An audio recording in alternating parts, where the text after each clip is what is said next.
The JetBlue flight that landed at Fort Lauderdale Hollywood Airport this week, the routine check uncovered a gut-wrenching find. 2 people dead in the wheel well of that flight. Who they are and why they have made what could have been a desperate decision to take that risk, we cannot yet answer.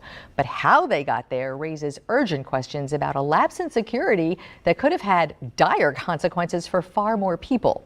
Willard Shepard is a veteran U.S. fighter pilot, now an attorney and a recovering broadcast journalist. A unique knowledge base to talk about what went wrong here. So much fun to have you here together. Well, first of all, before we start, I'm a big fan. You and I spent much time together. Mutual on Admiration Society. Thank you. 1,000%. And in our world today, for this type of information and for you to have this platform for our community, we're very lucky that you are doing this and putting out good, solid information. Thank you, sir.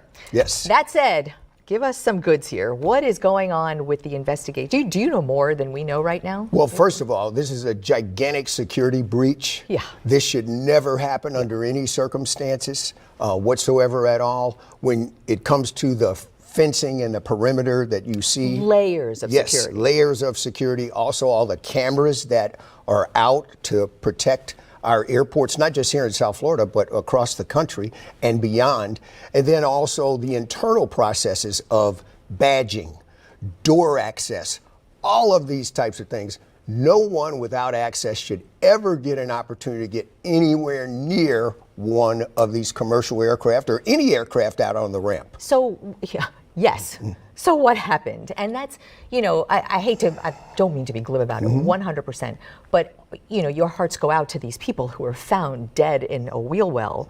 But then there's no one not saying, what if it wasn't 2 desperate people? What if someone had launched a little suitcase bomb? What if, the implications of what might have happened with this security breach are huge.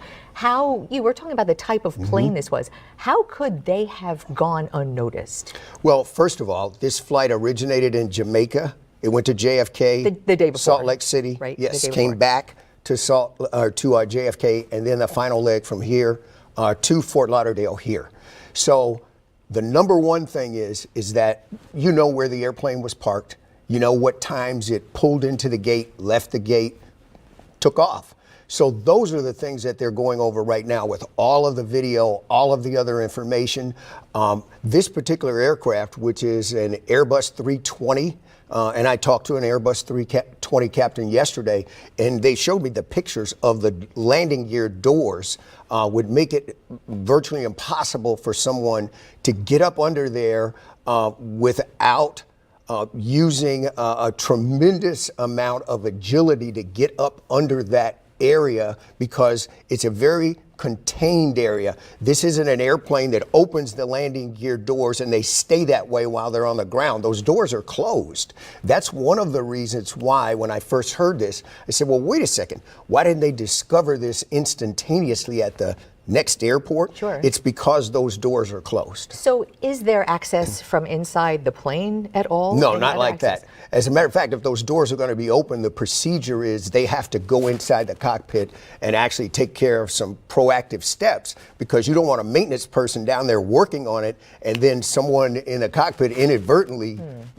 close those doors. So then those people had to have help. From what you're saying, they had to either have help getting in from the ground or possibly help being hidden away. In terms of the security breach and how they got out there, that's one of the number one things that they're looking at. The fact that they're on a ramp, and just think about it, if you're flying as a passenger and looking out of the window, you see pilots walking around, checking the aircraft. You see maintenance workers out on the ramp. You see baggage service handlers out loading your luggage. There are a lot of people that are out there. And so when did this happen? And how it happened, my gut tells me it transpired sometime after the walk around was done by generally the co-pilot, the first officer. So in the U.S., New York, or Fort Lauderdale, or outside of the U.S., because my next question, the short time we have together, is how does U.S. aircraft security play in international Okay, ports? here's the way that works. Number one, if you're flying to the United States, the rules that we have here for the TSA must be followed.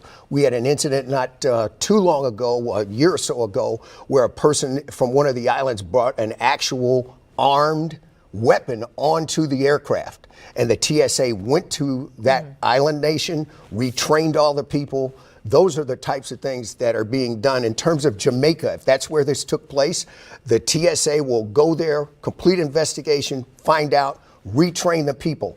Any aircraft coming to land on U.S. soil must follow those rules. So there's a lot we don't know yet, is what you're saying. What's your best guess? My best guess is that it happened outside the country, on the island, and that after the plane was... Which island? Jamaica, Dominican Republic? No, Jamaica at this particular juncture.